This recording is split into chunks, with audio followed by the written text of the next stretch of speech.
आज की हमारी कहानी है grateful animals and ungrateful man. Grateful का मतलब होता है किसी का आभारी होना, किसी का एहसान मानना, यानी कि एहसानमंद होना। और अनग्रेटफुल का मतलब होता है एहसान फरामोश। तो इस कहानी का जो टाइटल है उसका मतलब ये हुआ कि एहसान मानने वाले जानवर और एहसान फरामोश इंसान। देखते हैं क्या होता है इस कहानी में। हियरिंग स्ट्रेंज नॉइसेस, अजीब आवाज़ें सुनकर, अ मैन एक आदमी जिसका कि नाम था Harry, a man named Harry. अजीब आवाज़ें सुनकर एक आदमी जिसका कि नाम था Harry peeped into a well. Peep का मतलब होता है झांकना। इनटू अ वेल, तो एक आदमी जिसका नाम हैरी था वह कुएं के अंदर झांका। एंड सा, और उसने क्या देखा, और उसने देखा that there were a man. कुएं के अंदर कौन कौन था? एक तो आदमी था, एक टाइगर था, एक मंकी था। स्टक इनसाइड, देखो स्टक का मतलब होता है फंसे होना। स्टक इनसाइड, तो ये सब जो है कुएं के अंदर फंसे हुए थे, कुएं के भीतर। स्टक इनसाइड, ये सब जो है कुएं के भीतर फंसे हुए थे। कौन कौन? एक आदमी, एक टाइगर और एक monkey. The man from the well shouted. अब ये आदमी जो कि कुएं के अंदर था ना, इस आदमी की बात हो रही है, ये जो कुएं के अंदर था ना, ये the man from the well shouted. Shout का मतलब होता है जोर से चिल्लाना। तो वो आदमी जो कुएं के अंदर था जोर से चिल्लाया, can you help us get out, कि क्या आप हमारी मदद कर सकते हो बाहर आने में। गेट आउट का मतलब है बाहर निकलने में। The tiger and the monkey also pleaded. देखो प्लीड का मतलब होता है किसी से रिक्वेस्ट करना, किसी से याचना करना। तो जो टाइगर था और जो मंकी था, उन दोनों ने भी जो है रिक्वेस्ट की, उन दोनों ने भी जो है विनती की। Harry was a clever man. Harry जो है एक चालाक इंसान था। He asked the three inside the well. तो इस हैरी ने क्या किया, उन तीनों से जो कि कुएं के अंदर थे पूछा। He asked the three inside the well, वो तीनों जो कि कुएं के अंदर थे उनसे हैरी ने क्या पूछा, if I help you all out, कि यदि मैं तुम सबकी बाहर निकलने में मदद करता हूँ, what will I get in return, बदले में मुझे क्या मिलेगा। द मैन सेड, तो कुएं के अंदर जो आदमी था उसने क्या कहा, I will do as you say, मैं वही करूँगा जो तुम कहोगे। I will do as you say, कि भाई जैसा तुम कहोगे वैसा मैं करूँगा।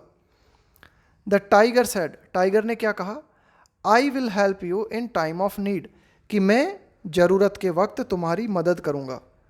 द मंकी सेड, मंकी ने कहा, I will come to you when you call me, कि मैं तुम्हारे पास आऊँगा जब तुम मुझे बुलाओगे, यानी कि जब भी तुम्हें ज़रूरत पड़ेगी मेरी, मुझे बुला लेना, मैं तुम्हारे पास आ जाऊँगा।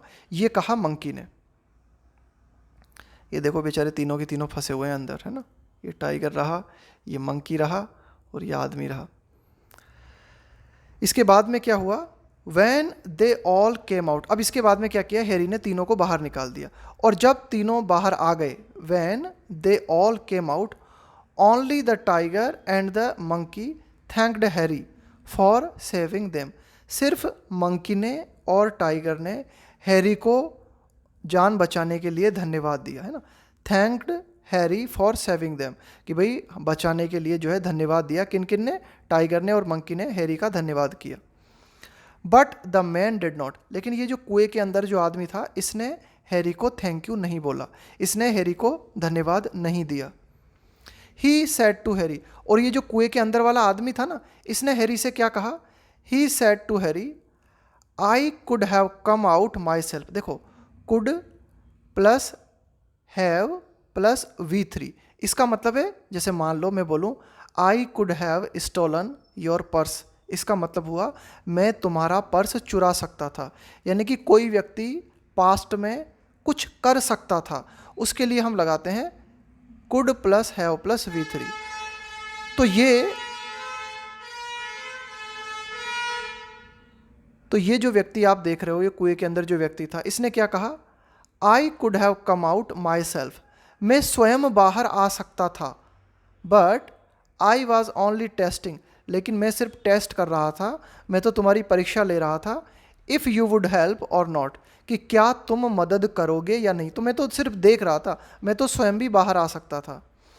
ही रिफ्यूज्ड, रिफ्यूज़ का मतलब होता है इनकार कर देना।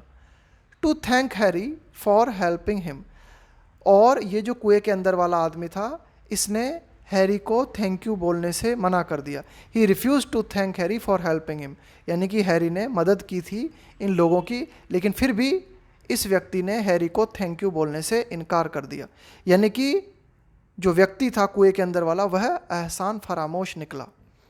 मॉरल, क्या शिक्षा मिलती है इस कहानी से? We should never be ungrateful to anyone, हमें किसी के भी प्रति एहसान फरामोश नहीं होना चाहिए।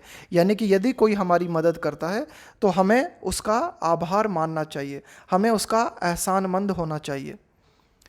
स्पेशली दोज, तो इस कहानी की शिक्षा है कि we should never be ungrateful to anyone, कि हमें किसी के भी प्रति एहसान फरामोश नहीं होना चाहिए, और ख़ास करके उन लोगों के प्रति who help us in need, जो हमारी ज़रूरत के समय मदद करते हैं, उन लोगों के प्रति तो कभी भी हमें जो है एहसान फरामोश नहीं होना चाहिए। ये था इस कहानी का मॉरल।